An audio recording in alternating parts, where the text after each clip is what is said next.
ఇక రెండో అంశంలోకి వెళ్తాం. జనసేన కిరణ్ రాయల్ అన్న ఆయన గురించి చాలా తీవ్రమైనటువంటి వ్యాఖ్యలు వస్తున్నాయి. అయినా వారెవరు పెద్ద పవన్ కళ్యాణ్ గారు మరి దాని మీద ఎందుకు సీరియస్గా స్పందించట్లేదు, ఏదో తూతూ మంత్రంగా చేస్తున్నారా, లేకపోతే నిజంగా ఆయన తప్పు లేదా, అసలు ఏం జరుగుతుంది? ఇంకోవైపు ఏమో ఆయన అటువంటి వాళ్ళ మీద రెడ్ బుక్ ఏమి ఉండదు, కానీ ఈ పోలీస్ శాఖలో 9 నెలలుగా వెయిటింగ్లో పెట్టారటండి 59 మంది అదనపు డిఎస్పీలు, ఇలా ఇంకా వీఆర్లో 90 మంది సిఐలు, 120 మంది ఎస్ఐలతో కూడా ఎస్ఐల మీద కూడా రెడ్ బుక్కే అయినప్పుడు కూడా అదే రెడ్ బుక్ని వాడి సోషల్ మీడియా కార్యకర్తల మీద వాళ్ళ మీద అరాచకంగా ఇదే పోలీస్ శాఖ చేస్తుంది.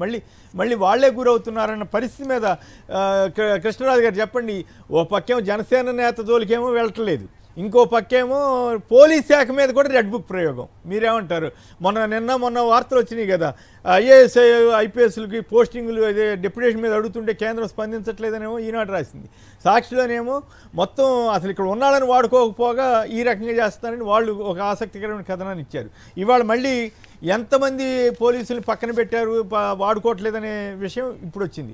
ఈ రెడ్ బుక్ గోల కేవలం వాళ్ళకి నచ్చని వాళ్ళ మీదనా, లేకపోతే చట్ట ప్రకారంగా వ్యవహరించిన వాళ్ళ మీద?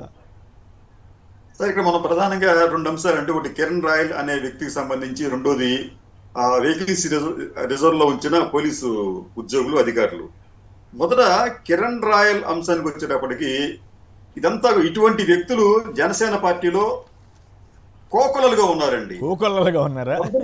ఒక్కొక్కరు బయటపడతారు. అంటే అరాచక శక్తులు, అంటే జనసేన పార్టీలో ఉన్నన్ని అరాచక శక్తులు బహుశా భారతదేశంలో ఏ పార్టీలో కూడా ఉండకపోవచ్చు. వారి మాటలు, వారి చేష్టలు, వారి హావభావాలు అన్నీ కూడా ఇబ్బందికరంగానే ఉంటున్నాయి. సోషల్ మీడియాలో కావచ్చు, బయట కావచ్చు, లేకపోతే ఇటువంటి డిబేట్లో కావచ్చు. డిబేట్లలో కూడా వారు మాట్లాడుతున్న తీరు చాలా అభ్యంతరకరంగా, హేయకరంగా ఉంటున్నాయి.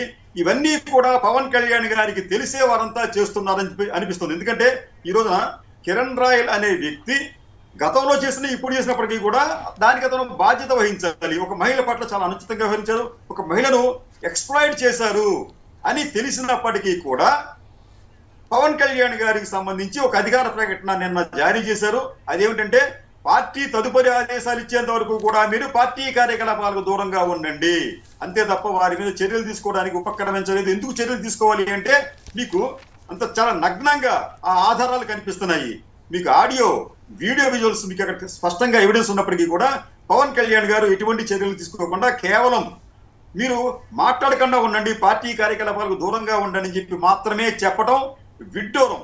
ఎందుకు విడ్డూరం చెప్పి అన్నానంటే, పవన్ కళ్యాణ్ గారి గతంలో అంటే అధికారంలోకి రాకముందు మహిళల గురించి ఆయన చేసిన ప్రకటనలు ఎవరైనా చూసినా చదివినా కానీ వారి శరీరం ఉప్పొంగిపోతుంది. ఎందుకంటే మహిళల పట్ల ఆయనకు అపారమైన గౌరవం ఉంది. ఎవరైనా కానీ ఒక మహిళ పట్ల కన్నెత్తి చూస్తే రేపు వాడికి తెల్లవారదు అని చెప్పిన వ్యక్తి పవన్ కళ్యాణ్ గారు.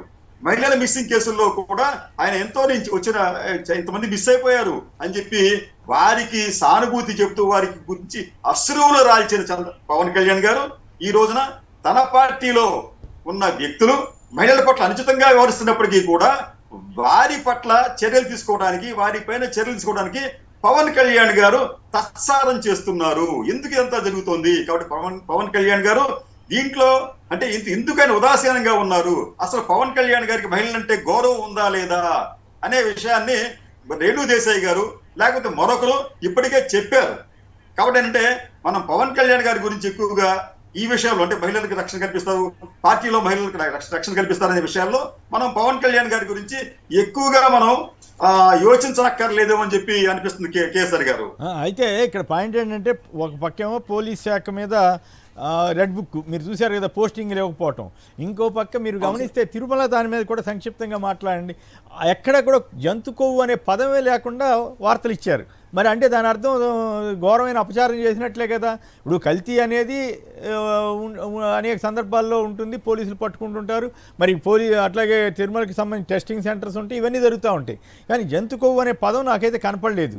ఇఫ్ ఐఎమ్ నాట్ రాంగ్, అది ఐఎమ్ సారీ, కానీ నాకైతే అట్లా కనపడలేదు. మీకేమనిపించింది సార్? ఇప్పుడు తిరుమల లడ్డు కల్తీ, నెయ్యి కల్తీకి సంబంధించి ఇక్కడ జరుగుతుంది ఏంటంటే, అసలు ఈ మొత్తం దర్యాప్తు పక్కదోవ పడుతుందేమో అనిపిస్తుందండి. ఎందుకంటే ఆ రోజున సిబిఐతో కూడిన సిట్ని ఎందుకు ఏర్పాటు చేసిన సుప్రీంకోర్టు? తిరుమల లడ్డూకు సంబంధించి నెయ్యిలో కల్తీ జరిగిందా లేదా అన్నది ప్రధానంగా వాళ్ళు దర్యాప్తు చేయాలి, విచారణ జరపాలండి, నివేదిక ఇవ్వాలి. ఆ టర్మ్స్ ఆఫ్ రిఫరెన్స్ ఒకసారి మనం చూస్తే దాంట్లో కూడా నెయ్యి కల్తీకి సంబంధించి ప్రధానంగా వాళ్ళు దర్యాప్తు చేయాలి.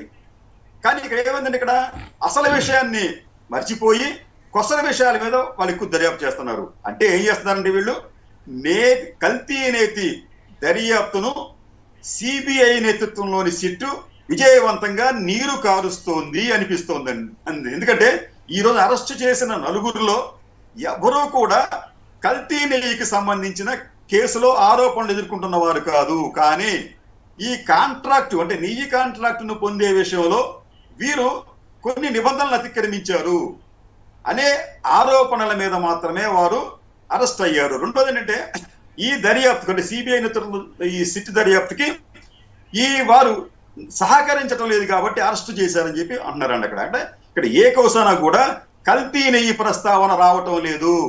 అంటే ఈ సెకండ్ ఆప్షన్ ఏదైతే ఉందో ఇది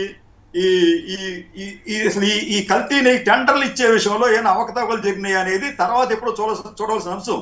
కానీ వీళ్ళు ఏంటంటే మేము సిట్ ఏర్పాటు చేశారు కాబట్టి మాకు ఇంత టైం ఇచ్చారు కాబట్టి మేము ఇంతకాలం చేస్తాం కాబట్టి మేము ఏదో ఒక చర్య తీసుకోవాలనే ఉద్దేశంతో ముందుగా ఈ నలుగురిని వారు అంటే ఎందుకు ప్రస్తావించాల్సి వస్తుందంటే నిన్న మొన్న కూడా జంతు కొవ్వు కలిపిన అని రాస్తూ వచ్చిన పత్రికలు ఈనాడు ఆంధ్రజ్యోతి ఈనాడు వాళ్ళు రాశారు లేదు కానీ ఒక పత్రిక అయితే రాసిందని అది ఇవాళ ఆ ప్రస్తావన లేకుండా కథ నడిపారనేది నాకు అనిపించింది. ఈ కల్తీ నెయ్యికి సంబంధించి దర్యాప్తు బృందానికి సాధారణ ప్రజలు అనేక ప్రశ్నలు వేస్తున్నారండి. అసలు ఈ కల్తీ నెయ్యి జరిగిందని చెప్పి మీరు విచారణ చేస్తున్నారా? విచారణ చేస్తూ ఉంటే మీరు ఈ కల్తీ నెయ్యికి సంబంధించిన శాంపిల్స్ మీరు సేకరించారా? ఆ శాంపిల్స్ ఎవరివి? వాటిని ఎక్కడ మీరు అనలైజ్ చేశారు? ఆ ఫలితాలు ఏమిటి? ఇవన్నీ కూడా ఈ దర్యాప్తు సంస్థ బయట పెట్టాల్సిన అవసరం ఉంది. దాంతో పాటు చంద్రబాబు గారిని పవన్ కళ్యాణ్ ముందు విచారించాలి కదా, సిఇఓ శ్యామలరావు గారిని. మరి వాళ్ళ తోలికి ఎక్కడ వెళ్లకుండా మరి ఎక్కడి నుంచి ఈ ఆరోపణలు ఎవరైతే చేశారో వారిని కూడా విచారించవలసిన అవసరం ఉంది. ముఖ్యంగా మనం చెప్పిన చంద్రబాబు నాయుడు గారిని విచారణ చేయకుండా ఈ దర్యాప్తు అనేది పరిపూర్ణంగా ఉండదు, సంపూర్ణంగా ముగియదు. కాబట్టి ఆయనను కూడా పిలవాలి. మళ్ళీ ఆయనే మాట మార్చాడు కదా, ఏదో కల్తీ జరిగిందని. మొదటేమో జంతుకోవు అన్నారు, తర్వాత ఏదో ఒకటి జరిగి ఉండొచ్చు అని ఆయనే మాట మార్చారు. ఇప్పుడు దాని జోలికి అయితే వెళుతున్నట్లేదు. రైట్.